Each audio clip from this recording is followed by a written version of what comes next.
Hi, this is Vic at Four Seasons. Today we want to talk about a disease called slime flux, sometimes called wetwood, but it's a bacterial disease. So obviously you can't use fungicides. You have to use something different than that to kill the bacteria. It usually happens on willow trees and poplars, also known as aspens, but it can happen on other trees.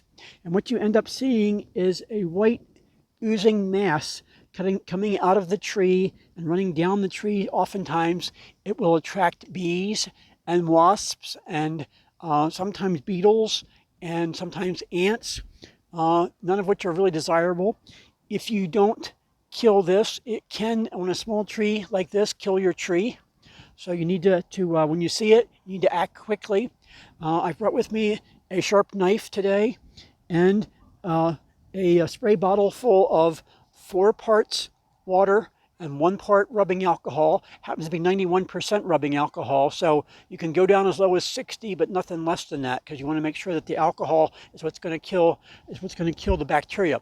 You can also use bleach, like Clorox bleach. Same thing, 4 parts water to 1 part Clorox. Okay, and then you're going to take this knife and you're going to cut away the bad stuff right on down to the cambium layer.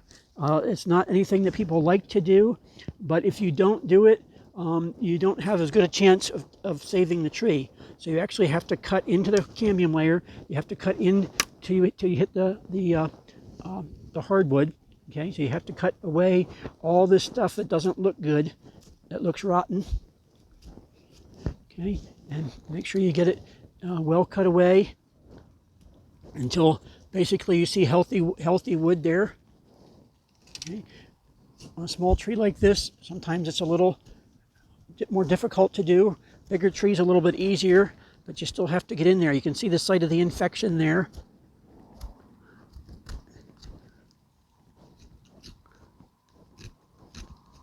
And I'm down to the hardwood now, so even though there's a little bit of discoloration there, we're going to go ahead and just clean that up a little bit.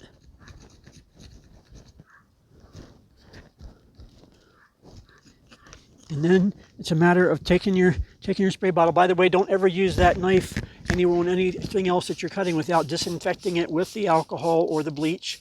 Okay, and then you're going to take this and just kind of coat that area there. It doesn't have to be a lot. I'm just using a mist bottle. It's not something you have to have running down the trunk or anything like that. You just want to make sure that you cover that whole area with a good solution. Okay, you probably want to do this again and just come back and check on it in about a week or 10 days, and probably wouldn't hurt to do this the alcohol water thing every 3 or 4 days for two or three times at least, just to make sure that kills that bacteria. If you have any other questions about slime flux or how to control it or what trees it might attack, please let me know and we'll be glad to help you any way we can. Thank you.